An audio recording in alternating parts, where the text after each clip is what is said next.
తిరుమల దర్శన టికెట్ల వ్యవస్థపై మరోసారి చర్చ మొదలైంది. ప్రజాప్రతినిధుల సిఫారసు లేఖలతో తిరుమల వెళ్లే భక్తులు తీవ్ర ఇబ్బందులు ఎదుర్కొంటున్నారని తిరుపతి రైల్వే డివిజన్ సాధన సమితి కన్వీనర్ గిరిధర్ కుమార్ ఆవేదన వ్యక్తం చేశారు. తిరుమలలోని వీఐపీ టికెట్లు పొందే జేఈఓ కార్యాలయాన్ని తిరుపతికి తరలించాలని డిమాండ్ చేస్తున్నారు. సీఎం చంద్రబాబు ఈ విషయంలో చొరవ చూపాలని ఆయన అనుకుంటేనే అది సాధ్యమవుతుందని చెబుతున్నారు. వేలాది మంది భక్తులు లేఖలు పట్టుకుని తిరుమలకి వెళ్లి తీవ్రంగా ఇబ్బందులు పడుతున్నారని అంటున్నారు. దర్శనం టికెట్లు కేటాయించే విధానం ఇకపై తిరుపతిలోనే జరగాలని, అది జరిగే వరకు తమ పోరాటం కొనసాగిస్తామని తెలిపారు. మరింత సమాచారం తిరుపతి నుండి మా ప్రతినిధి గోపినాథ్ అందిస్తారు. రోజుకి కూడా కష్టతరం అవుతున్న తరుణంలో సిఫారసు లేఖలు కావచ్చు, లేదంటే తిరుమల వేదికగా జరుగుతున్నటువంటి ఈ దర్శన విధి విధానాల్లో పూర్తి పారదర్శకత ప్రస్తుతానికి కొనసాగుతున్నప్పటికీ కూడా వాటిలో మార్పులు చేర్పులు చేయకపోతే గాన ఇప్పుడున్నటువంటి భక్తులు, భవిష్యత్తులో భక్తులు చాలా రకాలుగా ఇబ్బందులు పడతారంటూ కూడా ఇప్పటికే పెద్ద ఎత్తున ఎంతోమంది రకరకాల ఆరోపణలు చేస్తున్నారు, సూచనలు చేస్తున్నారు. సో దీన్ని ఏ విధంగా చేయాలి, ఎందుకు ప్రభుత్వాలు మారుతున్నాయి, లేదంటే ఎందుకు టీటీడీ వ్యవస్థలో అధికారులు మారుతున్నారు, పాలక మండళ్ళు మారుతున్నారు, బట్ ఆ వ్యవస్థను మాత్రం ఎందుకు ముందుకు తీసుకెళ్లేకుండా పోతున్నారు, సులభతరంగా భక్తులకి తిరుమలకు వచ్చి అది వీఐపీల నుంచి సామాన్య వరకు ప్రతి ఒక్కరు కూడా వాళ్ళ దర్శనాలను బుక్ చేసుకుంటే అక్కడ చాలా రకాలుగా తిరుమల జేఈఓ కార్యాలయంలో ఇబ్బందులు పడుతున్న తరుణంలో వాటన్నిటిని కూడా ఎందుకు పారదర్శకంగా అంటే ఈజీగా దర్శన విధానాన్ని తీసుకురావడానికి కృషి చేయడం లేదని ఆరోపణలు వస్తున్న తరుణంలో తిరుపతి స్థానికులు, అదేవిధంగానే తిరుపతి రైల్వే జోన్ సాధన సమితి కన్వీనర్ గిరిధర్ గారు మనతో ఉన్నారు. చెప్పండి, మీకు చాలా అనుభవం ఉంది తిరుమలలో, అంటే మీరు ఇక్కడ స్థానికులు, తిరుమలలో మీరు చిన్నప్పటి నుంచి కూడా అక్కడ యాక్టివిటీస్ కానీ అక్కడ స్వామి దర్శనానికి మీరు కావచ్చు, మీ కుటుంబ సభ్యులు చాలా మార్పులు జరిగింది. అంటే మార్పులు జరగడం మంచిదే. ఇవాళ అప్పట్లో ఒక 10,000 మంది 15,000 మంది వస్తారు, ఈరోజు 1,00,000 మంది వస్తున్నారు. మొదటగా జేఈఓ ఆఫీసు గురించే నేను ప్రస్తావించదలుచుకున్నా. ఎందుకంటే నేను ఇద్దరు తిరుమల తిరుపతి దేవస్థానం అధ్యక్షుల వారికి వ్యక్తిగత కార్యదర్శిగా పనిచేశాను. 2015 to 19 శ్రీ చదలవాటి కృష్ణమూర్తి గారు, అదేవిధంగా సుధాకర్ యాదవ్ గారికి వ్యక్తిగత కార్యదర్శిగా రైల్వేస్ నుంచి డిప్యుటేషన్లో పనిచేశాను. నాకున్న అనుభవం మేరకు జేఈఓ ఆఫీస్ని తిరుపతి షిఫ్ట్ చేయాలి. అందులో కేంద్ర రాష్ట్ర ప్రభుత్వాలు ఇంధన పొదుపు గురించి, ఈవెన్ ప్రైమ్ మినిస్టర్ గారు కూడా కాన్వాయ్ తగ్గించుకున్నారు, సీఎం గారు తగ్గించుకున్నారు, పవన్ కళ్యాణ్ గారు తగ్గించుకున్నారు.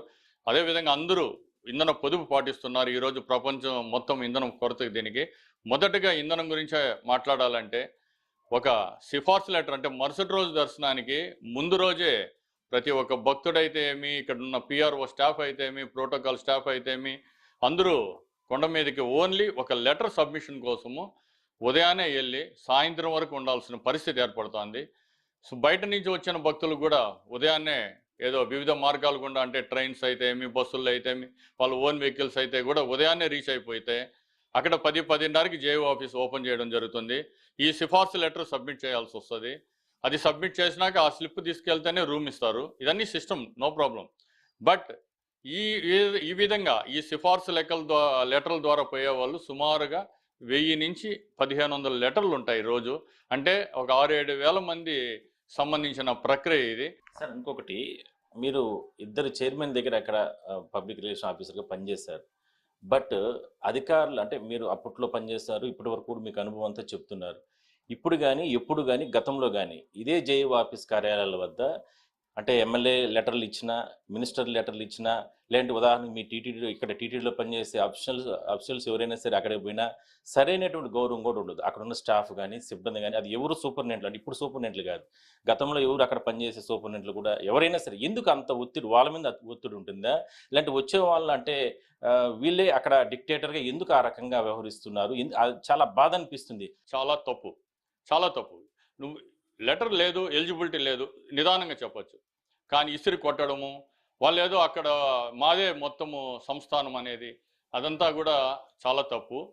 ఇవి పై అధికారులకు, అంటే ఇప్పుడు అడిషనల్ ఈఓ గారు కావచ్చు, లేదంటే అంతకుముందు పనిచేసిన అడిషనల్ ఈఓ అంటే అధికారులు కావచ్చు, వాళ్ళకందరూ కూడా తెలియదు సార్. చాలామంది చాలా సందర్భాల్లో మేము ఎప్పుడైనా సరే డిస్కస్ చేసే సందర్భంలో కూడా, అయ్యో అలాంటి విషయాలు ఏదైనా ఉంటే మా దృష్టికి తీసుకురండి సూచనలు తీసుకునేవాళ్ళు.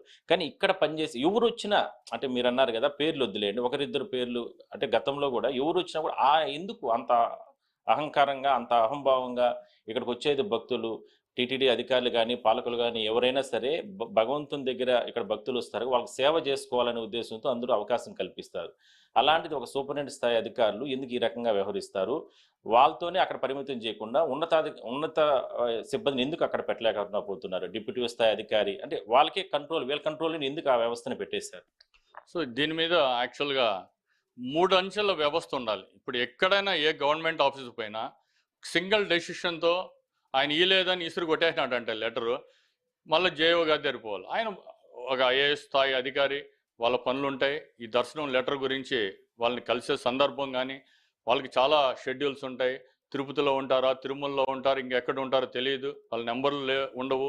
సో ఒకవేళ తిరుమలలో ఇచ్చేస్తే తిరుపతిలో క్యాంప్ ఆఫీసులు, ఇవన్నిటికీ సొల్యూషన్ ఏంటంటే, ఇంతకుముందు 20 సంవత్సరాల ముందు సూపరింటెండెంట్ తర్వాత డిప్యూటీ స్థాయి అధికారే ఈ అప్పట్లో సెల్లార్ టికెట్లు అవన్నీ ఉండేటివి, అవన్నీ కూడా ఇచ్చేవాళ్ళు.